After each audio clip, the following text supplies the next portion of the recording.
English Bible Niv Yunjiozongyang Genesis chapter 43-45.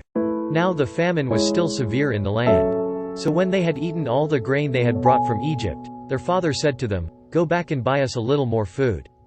But Judah said to him, "The man warned us solemnly, 'You will not see my face again unless your brother is with you. If you will send our brother along with us, we will go down and buy food for you. But if you will not send him, we will not go down, because the man said to us, "You will not see my face again unless your brother is with you."'" Israel asked, "Why did you bring this trouble on me by telling the man you had another brother?" They replied, "The man questioned us closely about ourselves and our family. 'Is your father still living?' he asked us. 'Do you have another brother?' We simply answered his questions. How were we to know he would say, 'Bring your brother down here'?" Then Judah said to Israel his father, "Send the boy along with me and we will go at once, so that we and you and our children may live and not die. I myself will guarantee his safety. You can hold me personally responsible for him. If I do not bring him back to you and set him here before you, I will bear the blame before you all my life. As it is, if we had not delayed, we could have gone and returned twice." Then their father Israel said to them, "If it must be, then do this: put some of the best products of the land in your bags and take them down to the man as a gift. A little balm and a little honey, some spices and myrrh, some pistachio nuts and almonds. Take double the amount of silver with you, for you must return the silver that was put back into the mouths of your sacks. Perhaps it was a mistake. Take your brother also and go back to the man at once. And may God Almighty grant you mercy before the man so that he will let your other brother and Benjamin come back with you. As for me, if I am bereaved, I am bereaved." So the men took the gifts and double the amount of silver, and Benjamin also. They hurried down to Egypt and presented themselves to Joseph. When Joseph saw Benjamin with them, he said to the steward of his house, "Take these men to my house, slaughter an animal and prepare dinner they are to eat with me at noon." The man did as Joseph told him and took the men to Joseph's house. Now the men were frightened when they were taken to his house. They thought, "We were brought here because of the silver that was put back into our sacks the first time. He wants to attack us and overpower us and seize us as slaves and take our donkeys." So they went up to Joseph's steward and spoke to him at the entrance to the house. "Please, sir," they said, "we came down here the first time to buy food. But at the place where we stopped for the night we opened our sacks and each of us found his silver, the exact weight, in the mouth of his sack.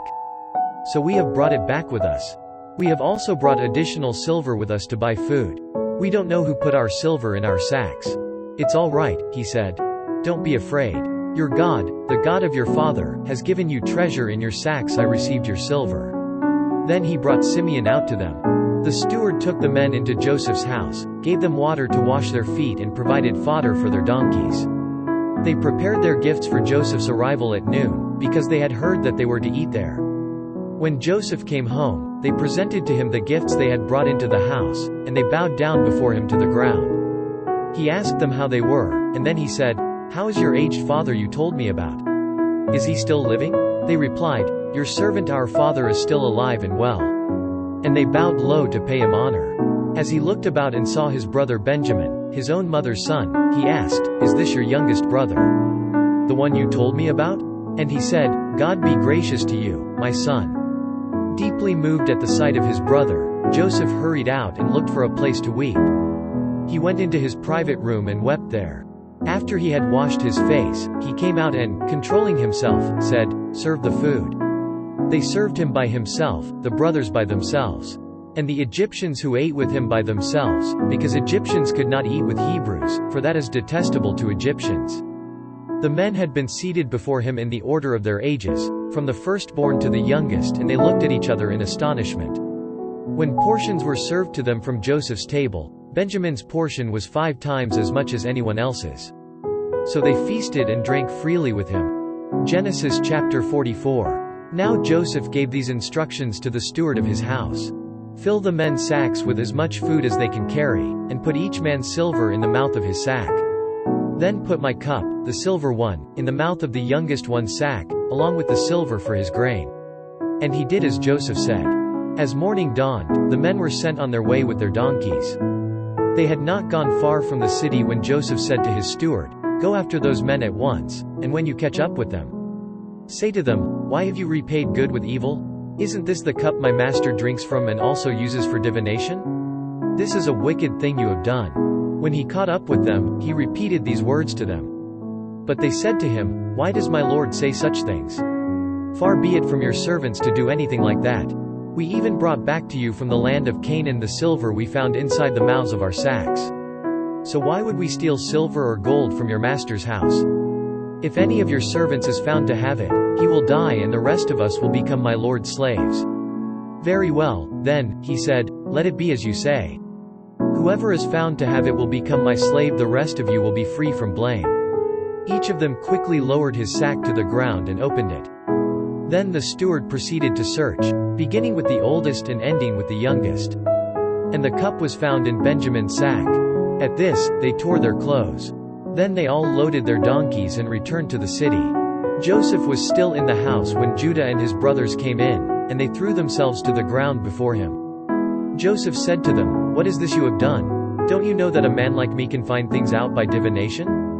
What can we say to my lord?" Judah replied, "What can we say? How can we prove our innocence? God has uncovered your servant's guilt. We are now my lord's slaves, we ourselves and the one who was found to have the cup."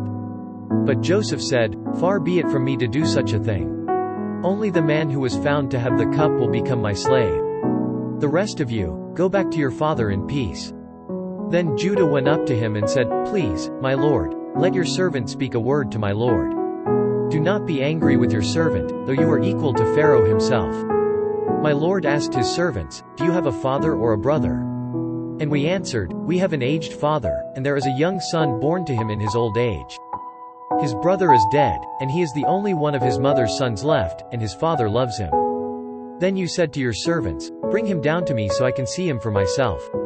And we said to my lord, "The boy cannot leave his father. If he leaves him, his father will die." But you told your servants, "Unless your youngest brother comes down with you, you will not see my face again." When we went back to your servant my father, we told him what my lord had said. Then our father said, "Go back and buy a little more food." But we said, "We cannot go down. Only if our youngest brother is with us will we go. We cannot see the man's face unless our youngest brother is with us." Your servant my father said to us, "You know that my wife bore me 2 sons. One of them went away from me, and I said, 'He has surely been torn to pieces.' And I have not seen him since. If you take this one from me too and harm comes to him, you will bring my gray head down to the grave in misery. So now, if the boy is not with us when I go back to your servant my father, and if my father, whose life is closely bound up with the boy's life, sees that the boy isn't there, he will die. Your servants will bring the gray head of our father down to the grave in sorrow." Your servant guaranteed the boy's safety to my father. I said, "If I do not bring him back to you, I will bear the blame before you, my father, all my life. Now then, please let your servant remain here as my lord's slave in place of the boy, and let the boy return with his brothers. How can I go back to my father if the boy is not with me? No, do not let me see the misery that would come upon my father." Genesis chapter 45. Then Joseph could no longer control himself before all his attendants. And he cried out, "Have everyone leave my presence." So there was no one with Joseph when he made himself known to his brothers. And he wept so loudly that the Egyptians heard him, and Pharaoh's household heard about it. Joseph said to his brothers, "I am Joseph. Is my father still living?" But his brothers were not able to answer him, because they were terrified at his presence. Then Joseph said to his brothers, "Come close to me." When they had done so, he said, "I am your brother Joseph, the one you sold into Egypt. And now, do not be distressed and do not be angry with yourselves for selling me here, because it was to save lives that God sent me ahead of you. For 2 years now there has been famine in the land, and for the next 5 years there will not be plowing and reaping.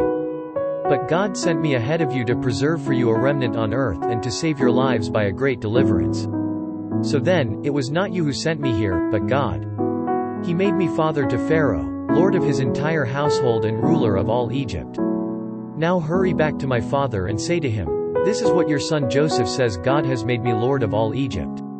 Come down to me, don't delay. You shall live in the region of Goshen and be near me, you, your children and grandchildren, your flocks and herds, and all you have. I will provide for you there, because 5 years of famine are still to come. Otherwise you and your household and all who belong to you will become destitute. You can see for yourselves, and so can my brother Benjamin, that it is really I who am speaking to you. Tell my father about all the honor accorded me in Egypt and about everything you have seen. And bring my father down here quickly." Then he threw his arms around his brother Benjamin and wept, and Benjamin embraced him, weeping.